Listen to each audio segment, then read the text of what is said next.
Every single day, she's begging for a phone. She says she's the only one without one. Sound familiar? Hello and welcome to the Happy Families podcast, real parenting solutions every day on Australia's most downloaded parenting podcast. A Melbourne dad sent us a voice note about his 12-year-old daughter who's in her first year of high school, desperately wanting a smartphone. She's almost made it to the end of the year. He and his wife are holding the line until year 8. Armed with research and conviction about the risks, but facing daily battles and the classic "everyone else has one" argument. His question: are there any resources pitched at preteens that might help them understand the risks of having a supercomputer in their pocket? Here's the thing. While those resources might not exist, there are proven strategies to help your child understand your decision and even get on board with it. Stay with us. Hi and welcome to the Happy Families podcast, real parenting solutions every single day. We are Justin and Kylie Coulson. Tricky Questions edition every Tuesday. Your tricky questions are answered. If you want to be featured on the pod, send us a voice note, podcasts@happyfamilies.com.au or go to happyfamilies.com.au, scroll down to podcasts, click the record button and start talking. Here's today's from Nick. Hi, Nick from Melbourne. Our daughter is 12. She's in her first year of high school. We're desperately holding back the tide on giving her a smartphone until at least year 8. She has a smartwatch, so she still has social connection with her friends and the ability to contact us when needed. Just no social media, camera or web browser, which is exactly how we want it for now. But the watch is small and fiddly, so nowhere near as enticing as a smartphone. Every single day she's begging us for a phone. She says she's the only one of her peers without a phone, apparently.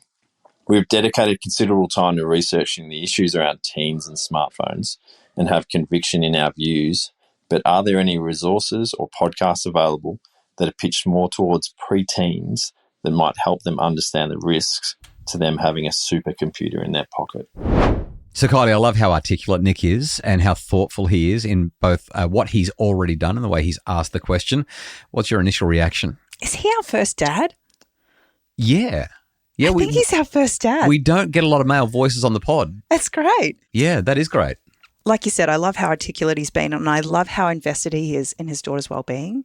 The more pre-armed we are as parents, the more we're able to scaffold our children through this tricky, period of time. But I kind of feel like even if there are resources, most of our kids, I can think of hundreds of conversations we've had with our children over the years where they have literally looked at us and gone, yeah, but that won't be me. Oh, yes. The promise of the reward outweighs any risks that are associated. The risks will only happen to other people. Oh, yeah, that's right. I'll say yes whenever you ask me to hand the phone in. I'll do exactly what you say. They will say anything in the moment. So I'm writing this book about boys, and one of my early readers, we've got a group of beta readers. They're sort of going through the first drafts for me and providing feedback. And one of the beta readers said, we need a boys book for boys. Like, I need you to do this for my teenage son. Like this book, except a teenage version of it because my son won't read this one. And one of the other beta readers on a conference call said, well, why don't we just do a chapter at the end of the book? And so you can read the book and then hand the book to your son and say, just read this last chapter. This one's for you. And my response was, what teenage boy is going to say, well, since you've got a great relationship with Dr. Justin, you've read this whole book, let me read the last chapter. I'm all in. Like they don't want to hear it, especially if it comes from us. And even if you're handing them a resource and saying, hey, this is not actually from me, it's from somebody else and they've done the resources, unless they're seeking it themselves, there's going to be a lack of motivation. You shove it in front of their nose, put it over their ears, it's still likely to backfire. And frankly, Nick, I don't know of any resources that have been built especially for young people where they're going to get the questions answered and they're going to get the stuff preached to them that you want preached to them. So I'm going to share instead, or we're going to share today in our conversation with you, a couple of strategies. I think we'll share 3 strategies that will make a difference in moving the needle on this, bearing in mind that we may never, ever get to complete satisfaction with our kids around this topic. This is perennial. It just keeps on going. My first one, and it's something that if you're a long-time listener of the podcast, you'll be familiar with, is lots of conversations using the 3 E's of effective discipline.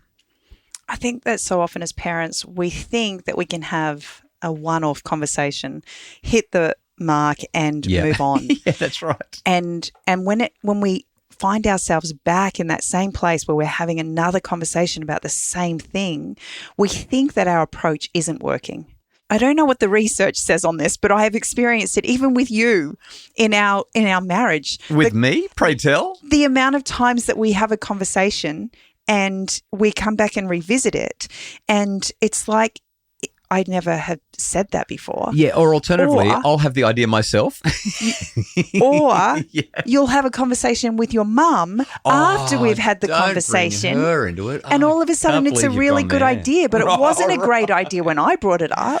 I think no. as humans, we actually often, especially with ideas or concepts that challenge us, we have to hear it multiple times. Okay. We have to understand. You got to be able to process it. That's exactly right. And sometimes it's got nothing to do with who said it to you. Thank you. But where your mindset is in that moment. And all of a sudden it's like this light bulb goes on and you go, oh, that makes so much sense. Why haven't I ever thought of that? Yeah, I hear it once and I dismiss it. I hear it a second time, I'll consider it. I hear it the third time, I'm like, oh, okay, this makes sense. I mean, you had to bring my mum into it and those conversations, and I'm a little bit defensive and upset about that. But basically, Nick, when you're having these conversations with your kids, it's just never one and done. And if you're thinking that you can sit down and have a 20-minute conversation and get to a solution and have everyone fist pump, high five, shake hands, hug, whatever, and that everything will be fine, especially around a topic as divisive as technology, it's just not going to happen. Well, and it's so emotionally charged for her as well. Yeah, her life will be in that phone as far as she's concerned, which is why you're concerned. And often another challenge that we experience is our child comes home and says, I'm the only one. Yeah. And we take that at face value because they're the ones who are experiencing this on a day-to-day basis. But I found that it's really handy if we can actually infiltrate the community. That's right. Talk to the other parents. And start to have some conversations with other parents. And you'll find out really quickly that your daughter isn't the only one. Maybe she's the only one within her social group, but she won't be the only one. All right. So we need to get to the break, but very quickly, for those who are new to the pod or haven't read The Parenting Revolution, let me step through what the 3 E's of effective discipline are, just to make sure that this is absolutely plain as day. Number 1, explore. Explore what's going on for your child. Acknowledge her concerns seriously. Really listen. Understand why this matters to her. Next, explain the reasoning behind your decision. So don't just explain the rule, explain the reasoning and the rationale behind it. Make sure that the conversations are continuing and that her concerns are. You want to position this as thoughtful parenting, not arbitrary power. It's not I'm doing this because I'm the parent. It's because I'm listening to and I'm trying to understand where you're coming from. And empower as much as you can. So I've written a couple of things on my notes here. My first question is, why grade 8? Is there something magical that happens at the age of 14 or 15? I love that there's phone but no connectivity, but I wonder if she could have a phone and not have connectivity ongoingly. I want to make sure that you're exploring as much as you can, so that you're not just having this arbitrary, we think grade 8's the right age, so therefore it is. I know that there's a whole lot of noise out there in the media about it, and there are plenty of people who have got movements going with grade 8 being where they've landed, but it's not necessarily right for your kids. I actually think that some kids need a phone in grade 5 or grade 6. They're unusual. It's exceptional, and we really want to limit what they've got access to, but I think that there are good arguments to be made in some cases. I also think that most kids don't need a phone until they're 15, 16, maybe even 17 or 18. And so understanding the context matters. There are 2 more really important things that we need to talk about, and they will help to answer Nick's question about where to go to get good information to have these conversations. Stay with us.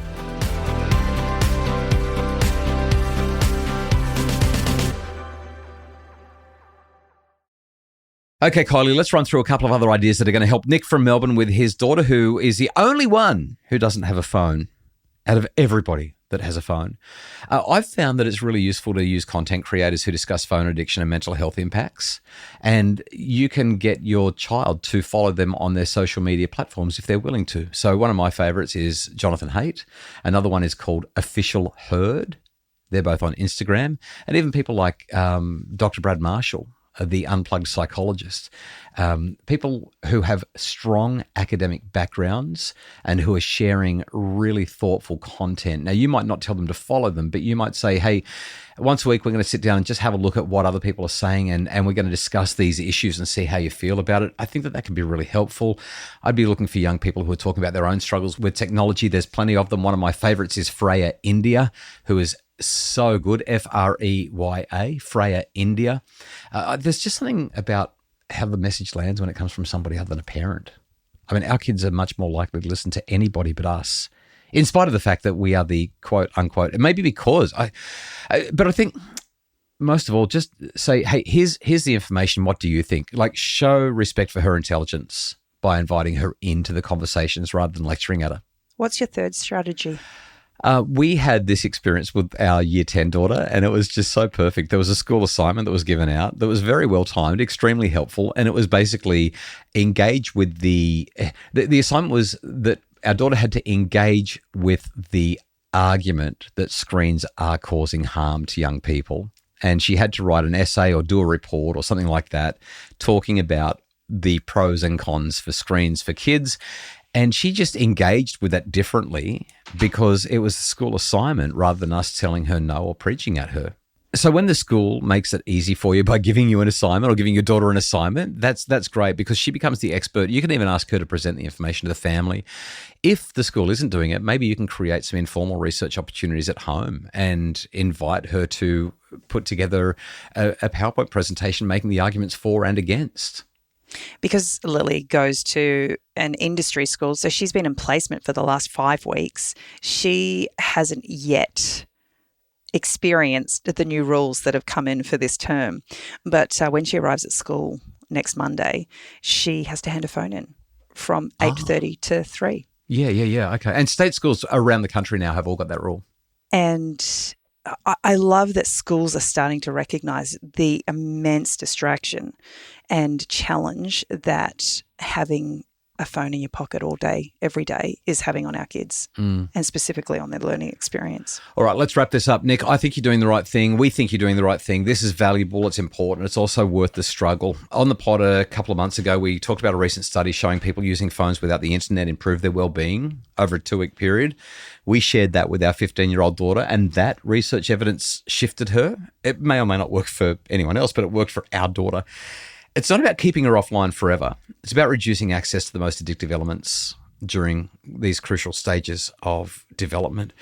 And I think that so long as buy-in happens, you're much more likely to get positive outcomes. When she understands the decision, you get good outcomes. If she doesn't understand the decision, you just get rebellion, you get resentment, you get a non-stop relationship breakdown. It's just such hard work. So we're really trying to build understanding over time. One last thing that I'll say, and Kylie, I'm sure that you'll have something to add to this. It never goes away. Like once she has the phone, the arguments continue. But now the argument isn't about whether or not she wants one and can have one. Now the argument is you need to get off the device. You're on it too much. So you get to pick your pain. I think about so many of the conversations we've had with the children with a desirable outcome in mind. And yet as we've worked with our children and they've come to us with their concerns, with their, kind of thinking outside the box solutions, we've found ourselves agreeing with them or acquiescing on the hard line that we may have wanted to hold because they've actually been really wise in their response. And it hasn't been about arguing their case. It's been about having this really wonderful, enlightening conversation where we get to work together to come up with a solution that actually feels good for both of us. But the reality is, even though you might have that experience, you're still going to revisit that conversation. I was going to say, you open up the box though, and it's just enduring. It is an enduring conversation. Really hope there's been a helpful conversation for you though, Nick, and good luck as you continue to fight the good fight. If you have a tricky question for us and want to be featured on the pod, happyfamilies.com.au, go to podcasts, click the button, start talking. Or send us a voice note to podcasts@happyfamilies.com.au. The Happy Families podcast is produced by Justin Rulon from Bridge Media. Mim Hammonds provides research, admin, and other support. If you would like to make your family happier, and if you would like more information about how to have these conversations specifically, check out The Parenting Revolution. It's available wherever you buy your books, or visit us at happyfamilies.com.au.